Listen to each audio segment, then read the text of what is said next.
Olá a todos, me chamo Silvio César. Esse trabalho também é composto por Claudeni e José Emerson e tem como título Bruxaria, mudança do paradigma de heresia e exclusão das mulheres. Sendo assim, a princípio a gente precisa compreender esse conceito de heresia e por isso a gente trouxe a citação de Barros, 2010, que afirma: heresias, na sua origem, eram divergências que se estabeleceram no próprio seio do cristianismo. Foco nessa palavra aí, tá? No seio do cristianismo, por oposição a um pensamento eclesiástico que tivera sucesso em se fazer considerar ortodoxo. Ou seja, a primeira coisa importante que a gente precisa ter em mente é o seguinte: só podia ser condenado por heresia, só podia ser chamado de herege aquela pessoa que foi batizada. Ou seja, aquela pessoa que era cristã. Então, quem não era batizado era pagão e, consequentemente, não era condenado porque não era cristão. Então, as pessoas que começavam a duvidar, a questionar, a contestar com veemência essas verdades impostas pela igreja eram condenadas por cometer a heresia. Mas a gente precisa saber que antes da reforma protestante existia uma relação, podemos assim dizer, de simbiose entre catolicismo e cristianismo, porque ser católico era ser cristão na época.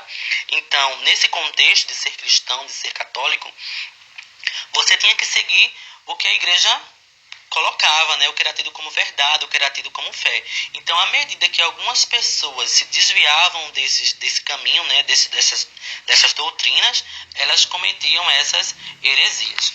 Então, é preciso também conhecer a mentalidade da época. A mentalidade da época era uma mentalidade feudal, era uma mentalidade pautada, podemos assim dizer, na palavra, nos ritos, no pronunciamento.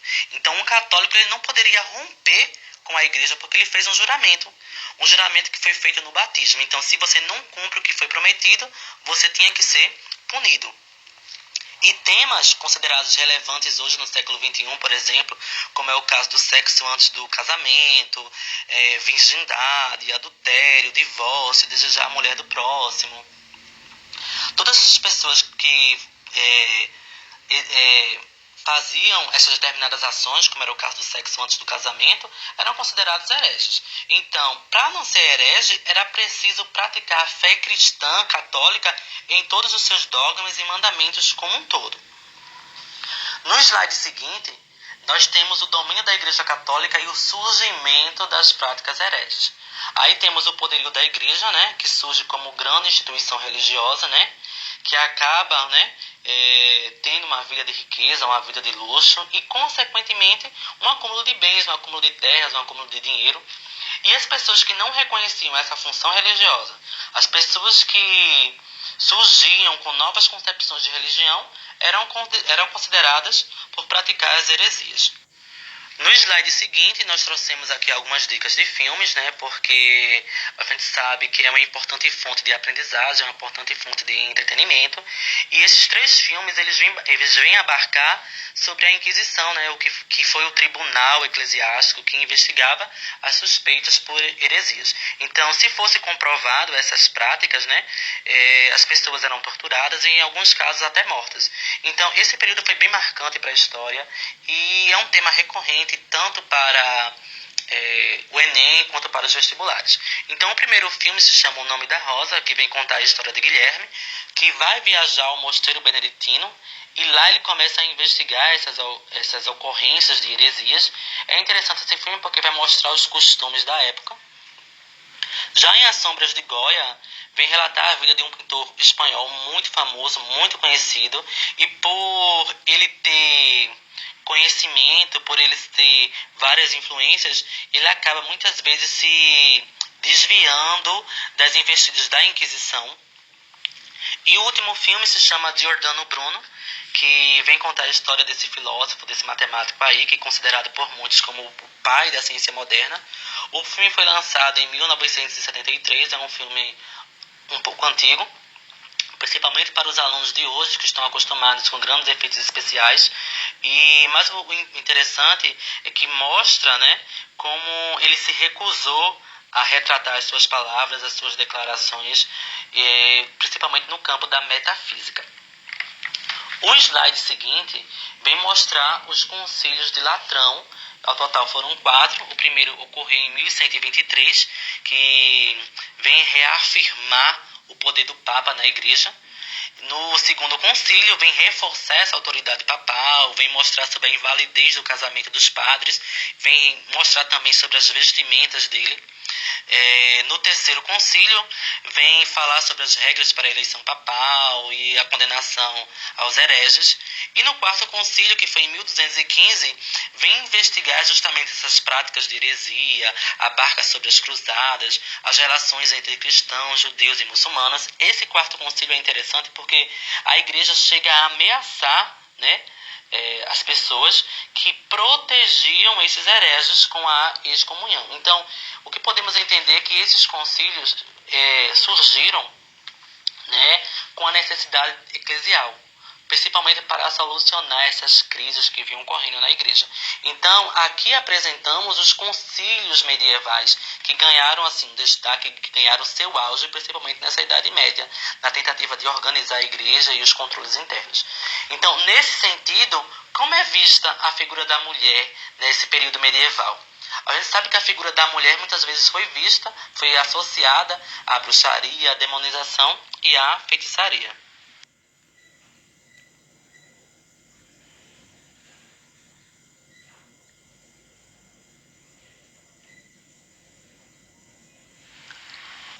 Olá, professores, olá, colegas. Aqui quem fala é Claudine Lima. Seguindo a problematização da mudança do paradigma de heresia e exclusão das mulheres diante do estereótipo de bruxaria, passemos à base normativa que tornou essa mudança de paradigma possível. E nesse contexto se destacam as bulas papais. Importante situar o que seria uma bula papal. Uma bula papal tinha a mesma função de um decreto real de qualquer reino medieval no Ocidente. Uma diferença que, ao invés de ser delimitada a determinado território nacional, a bula papal, diante da influência da Igreja em toda a cristandade na época, servia de referência para todos os reinos ocidentais. Nesse contexto, destacamos 3 bulas papais. A bula Vox in Rama, publicada em 1233 pelo Papa Gregório IX, a bula Quod Super Nullius, publicada em 1260 pelo Papa Alexandre IV, e a bula Summis Desiderantes, publicada em 1484 pelo Papa Inocêncio VIII. Importante contextualizar que as duas primeiras datam do século XIII e a última já do século XV, com um intervalo de em torno de 250 anos entre a primeira e a última. Pode passar o slide. Sobre a bula Vox in Rama, publicada em 233 pelo Papa Gregório IX, ilustrado na imagem abaixo, segundo Martínez, foi a primeira bula papal a mencionar o sabá, um suposto ritual de feitiçaria, ilustrado na imagem abaixo pela figura do demônio rodeado por supostos feiticeiros em transe. A outra figura ao lado, de um gato, esteve associada, através da bula Vox in Rama, a rituais de feitiçaria. O gato passou a ser uma representação simbólica desse poder dos feiticeiros. Pode passar o slide. Por sua vez, a bula Quod Super Nullius, publicada em 1260 pelo Papa Alexandre IV, ilustrado na imagem abaixo, de acordo com Martínez, estabeleceu que a feitiçaria poderia ser investigada pela Inquisição se associada a uma heresia. Importante destacar que essa bula, na verdade, foi uma reação papal diante de demandas de inquisitores que já queriam associar a feitiçaria a uma heresia, na época ainda não considerada pela Igreja. Pode passar o slide. Por sua vez, a bula Summis Desiderantes Affectibus, publicada em 1484 pelo Papa Inocêncio VIII, ilustrado na imagem abaixo, a perspectiva já muda. Ao contrário das bulas anteriores, nas quais a feitiçaria ainda não era tida como uma bruxaria, ou seja, os rituais pagãos praticados desde a antiguidade e perduraram sendo praticados em boa parte da Europa através da Idade Média, que tinha na sua prática associações a ritos de colheita, a rituais ao ar livre, associados aos deuses pagãos, eram tidos como feitiçarias, apesar de marginalizados, ainda tolerados pela sociedade. Mas Já no século XV, essa associação da feitiçaria com a figura do diabo tornou o feiticeiro um bruxo, principalmente tornou a feiticeira a bruxa. Não era mais associação aos deuses pagãos, era agora associação com o próprio demônio. Essa bula, de acordo com Unterhoffen, mencionou o apoio do Papa a Cranmer e Spenger no combate à bruxaria. Essas duas figuras, Cranmer e Spenger, foram fundamentais no combate à caça às bruxas. Pode passar o slide. Passado toda essa base normativa, passamos à base processual, os manuais. Nesse sentido, se destacam dois. O Directório Inquisitorium, Manual dos Inquisitores, escrito em 1376 por Nicolas Emmerich, teólogo catalão, e ampliado em 1578 por Francisco de la Penha, segundo Unterhoffen. Esse manual foi muito utilizado na Península Ibérica, ou seja, dos territórios de Espanha e Portugal e posteriormente nos seus territórios coloniais na América. E o Malleus Maleficarum, o Martelo das Feiticeiras, ou Martelo das Bruxas, publicado em 1487 por Heinrich Kramer e Jacob Sprenger, dominicanos alemães, que associaram a bula Summis Desiderantes, publicada pelo Papa Inocêncio VIII, à publicação do Malleus Maleficarum, tornando assim o seu ideário de perseguição à caça às bruxas como algo oficial. Pode passar o slide. O Malleus Maleficarum, publicado inicialmente em Speyer, cidade situada no sudeste da região da atual Alemanha, segundo Unterhoffen, o Malleus teve 7 edições no século XV e 12 edições ao longo do século XVI, centradas na Alemanha, França e Itália, ao contrário do Directorium Inquisitorium, que teve mais capilaridade na Península Ibérica. O Malleus Maleficarum foi publicado posteriormente e teve mais capilaridade na região central da Europa e também no continente americano, principalmente nos Estados Unidos, já na Idade Moderna.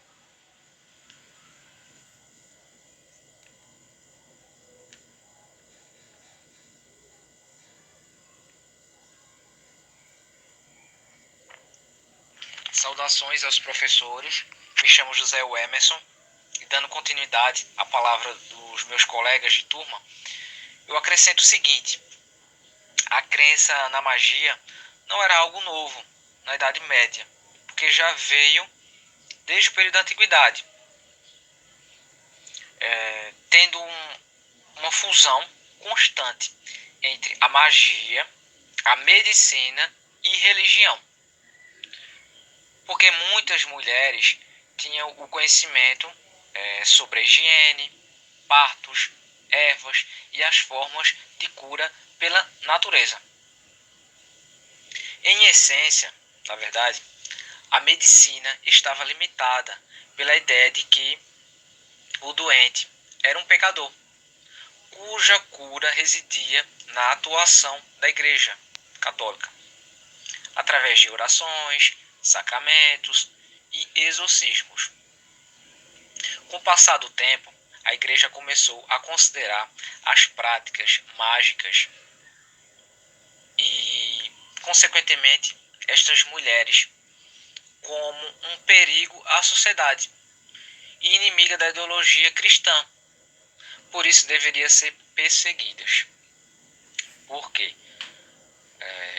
A Igreja ela tem essa concepção, e ainda hoje também, que Maria, a mãe de Jesus, ela é o símbolo de bondade, santidade, pureza. Representava também a fortaleza feminina. Então teria que seguir esse padrão da família sagrada. A gestão de tribunais foi confiada oficialmente à Ordem dos Dominicanos e em seguida apoiada pelos franciscanos.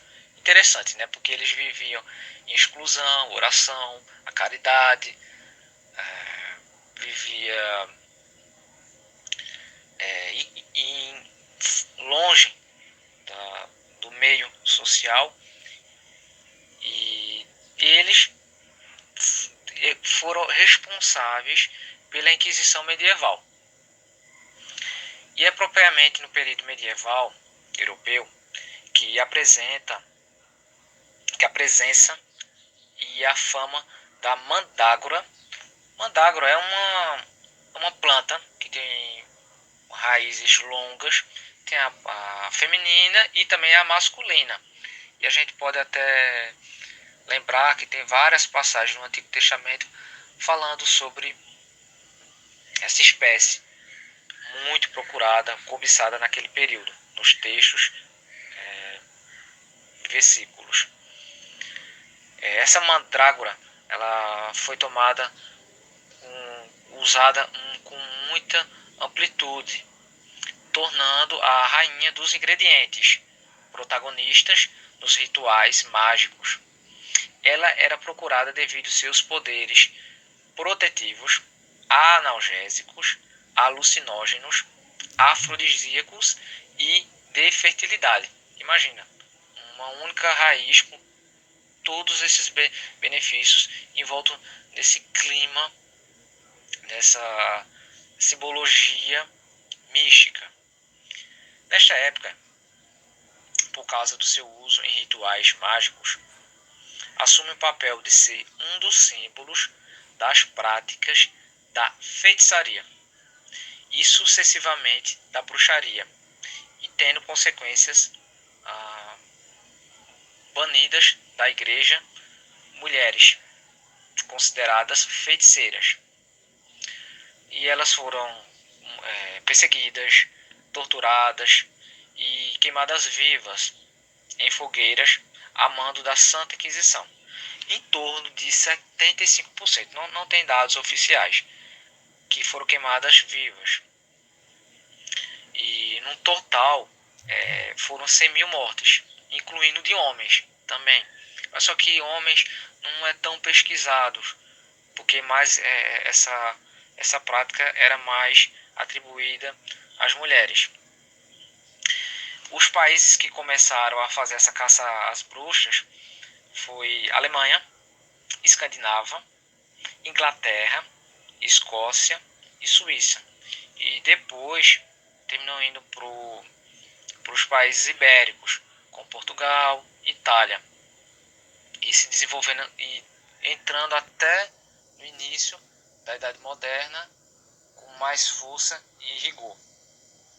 Bom, como conclusão assim pessoal, é perceptível que realmente deixou marcas profundas, de tantas mortes, tanto sofrimento, por pessoas de viver a sua vida, a sua espiritualidade, ou até a sua própria prática medicinal.